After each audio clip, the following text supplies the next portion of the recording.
So many of us dream about retiring in our 50s. Do you remember that commercial, the Freedom 55 commercial? And so many of us Gen Xers thought, yeah, that is the dream. Freedom 55, baby. But society tells us that we're not supposed to be retiring until we're in our 60s. But you know what? I said no. I wanted to retire earlier, and I did. But what is the truth about retiring early? I've had 4 years under my belt. I'm now 58. I was lucky enough to retire at 54. And I can tell you it's not always what people think. There's some incredible highs for sure, but there's also some unexpected lows.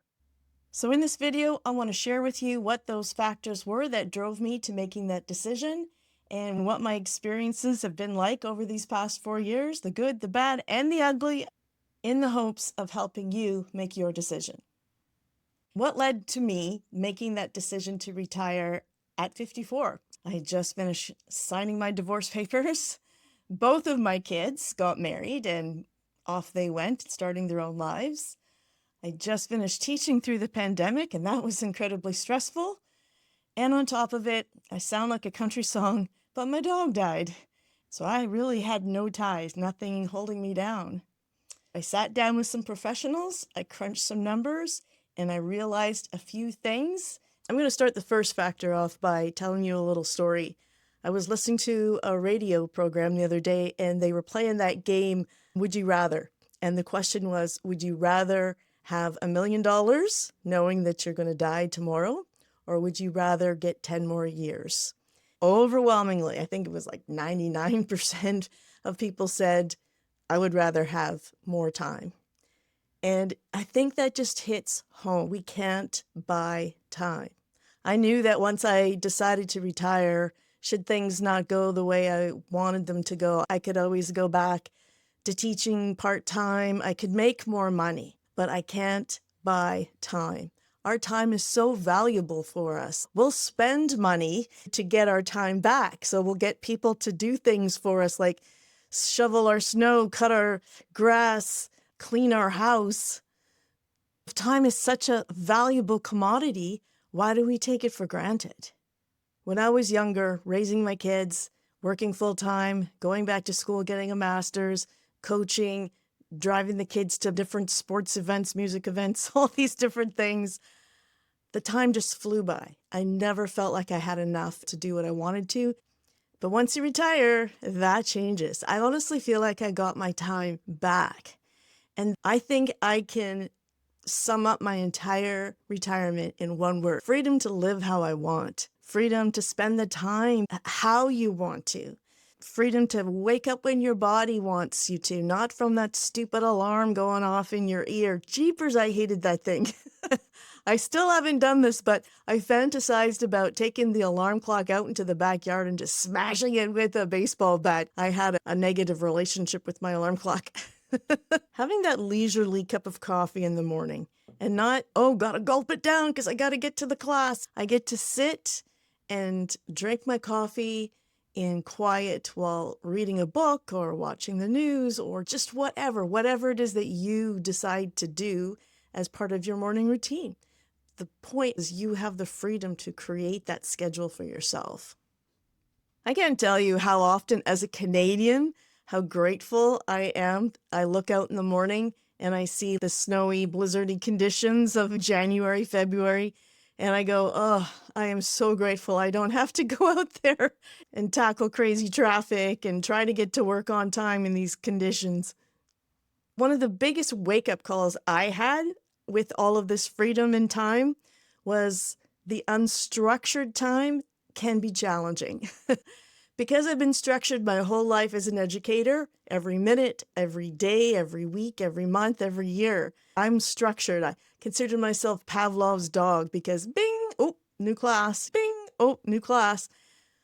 I lived by these bells and schedules and deadlines. So when I retired, there was a honeymoon phase. I got to travel.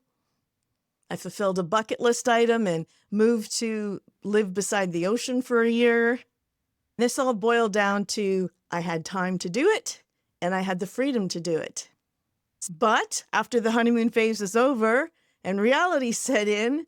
I struggled with creating a self-imposed schedule. It was probably my biggest obstacle, and it's something I still, if I'm being honest, I'm still struggling with it. I push back because anything that confines me, I almost say, no, you can't tell me what to do. Because I was so scheduled for so long, the obstinance in me says, nope, not scheduling me, nope. I've come to realize that in order to be more productive, I do need to be able to create a schedule that works for me. My schedule is not going to look like yours, and that's okay. But I do think as retirees, we really should create some kind of organization to our day. But in the big picture, learning how to use my time more wisely is such a small thing in comparison to having that time in the first place. So I know that every morning that I reach for that first cup of coffee and I'm still in my house coat, I am incredibly grateful for the freedom to do whatever I want that day. So here's another factor. So many people think they need to have millions of dollars in the bank to be successful in their retirement. They're thinking, if I just work a little bit longer, if I just build up that retirement a little more. But you know what? When I sat down with a financial advisor 4 years ago, I realized that once we crunched the numbers, if I worked another year, I would actually be putting less money into my investments. And it all had to do with the timing and interest rates. And everyone's different. I'm Canadian. It's not going to be the same for Americans with the way your tax system is versus the way our tax system is. I also realized with my financial advisor that by pulling the plug a year early, I could actually take advantage of some tax shelters. Because everyone's situation is so different, I'd highly recommend sitting down with some kind of financial advisor and look at your situation. You could be missing out on tax provision or investment opportunities. By doing what I did, the money that I pulled is actually making me money every month. And I'm also here to tell you that it's not just about the money, it's about balance. You have to have enough money, pay your bills, put food on the table, yes, but you also need to have peace in your life. Many financial advisors are pushing this idea too, that what is enough? What is enough to make sure that you're going to be secure, but you're also going to have the kind of lifestyle that you want that is stress-free. Not all of us want to travel the world in our retirement. We just want to have this peaceful existence to be able to do what we want when we want. I've noticed that many financial advisors are really pushing this idea that having enough is really the goal here. Not having a bazillion dollars, but just having enough and not risking your physical and mental well-being for the sake of making a few extra $100 a month in your retirement.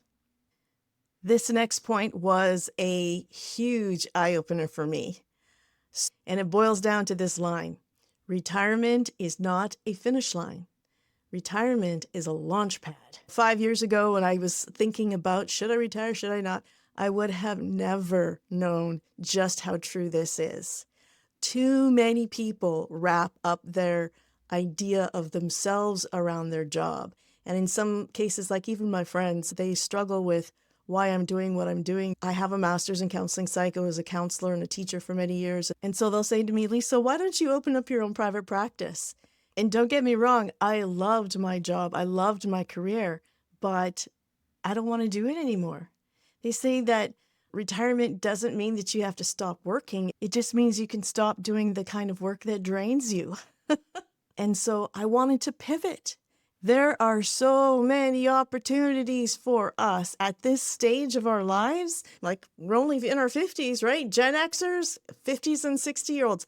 I see 80-year-olds getting into the online space, for example, and starting to make a living. The bottom line is I wanted to pivot. I wanted to learn new skills. I wanted to keep the old noodle going because they say if you don't use it, you lose it. So what I've been doing is learning how to work online. I'm learning marketing skills. I'm now learning AI skills. I've just spent the last few days creating videos for my grandson using AI. It is just so much fun. And there's even ways of creating a business online and making money so that you can supplement your retirement income. Things like creating digital products. If you have a special skill set, for example, a friend of mine out in British Columbia, she has a chicken coop. She lives out on this acreage and she raises these chickens. And I keep telling her, will you please create a YouTube channel about raising these chickens? She could talk about how they build the coop, the materials that they use, the chickens that they got, the food that they feed the chickens. She could go into different recipes using the eggs or the mash they give the chickens. It is a whole business unto itself. She could create digital products with these recipes. When you are a Gen Xer and a boomer, I know you have a lot of skills. You have a whole life full of experiences that you could basically package up and teach people and turn it into a business. And so that's what I mean. There's so much opportunity out there that the idea that in our retirement, that's the end of our productivity, that's just such a big myth. Get it out of your head right now, because I want you to think of this time in our lives as your launch pad. And if you want to see the digital marketing business that I've been working with over this last year, I put the link in the description and you can check it out. And the last big thing, guys, is our health. Your health does not care what your financial plan is. The health reality gap, you guys, is very real. In other words, how healthy you think you're going to be in your 60s and how healthy you actually are can be two different things. And I've seen it happen too often. One diagnosis, one fall, a sudden shift, boom, and everything changes. I've seen too many times over my career people putting off their retirement, and then when they finally decide to go for it, they get super sick. And all of those plans out the window. Studies show that the health window, the time where we are actually still active, mobile, energetic, really starts to narrow in our 60s. I came across a really interesting study the other day in the Social Science and Medicine Journal. It indicated that each year that you retire earlier actually reduces your risk of cardiovascular disease. Why is that? Because of stress. Stress brings on this hormone called cortisol, and cortisol is very responsible for that layer of fat that we get around our bellies when we are stressed. So in retirement, lower stress, more time for self-care, lowered risk of cardiovascular problems. It's even those little simple things that just make life easier, like having time to be able to go to the doctor in the afternoon, going to the grocery store at 11 a.m. where there's not a lot of people and you're not having to fight the big lineups because most people are at work. Going to the dentist, going for massages in the middle of the day. These are things I could have never done when I was working. And in fact, I've seen people get much healthier once they retire. They have that time to train and they finally get to run in that marathon that they've wanted to, or they've lost a bunch of weight because they have time to go to the gym, go for walks every day, cook those meals that take a little bit of extra time. But again, this needs to be a conscious decision. Just like creating a schedule for yourself has to be something that you do for yourself, at least I do. Making sure that you are spending the time looking after yourself is also your decision. Now that you've got the freedom and the time, you could just be sitting on the couch watching Netflix all day and eating bags of Doritos. Or you could be taking care of yourself and going for those walks. This is a conscious decision to invest in yourself and use that time wisely in order to improve your health. And in all honesty, guys, I'm thinking, why wait to retirement in order to have that kind of healthy lifestyle? Don't wait for a crisis to start living. Retirement just gives you a little more time and space to protect your health, to even build on it, not just react to its decline. So to sum up, to me, Life is not about finding ourselves. It's about creating ourselves. And up until now, I never really felt like I had the opportunity or the freedom to be able to have that kind of life. But now, in retirement, I feel like I get to call the shots. What I've realized is you do not need to be rich to retire early. You need to be clear on what matters, brave enough to make that space for it and to create the kind of lifestyle that you want. You need a plan and the belief that your best years are ahead of you. So I put it back to you. If you could retire early and you've got time and freedom, what would you do with that? What would you create? What would your life look like? Remember, this is your opportunity to pivot and use your retirement as a launch pad.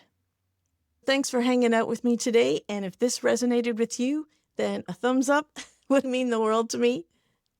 And if you would like to keep chatting, then head on over to this next video where I actually talked about what I would say if I could sit down with my 20-year-old self.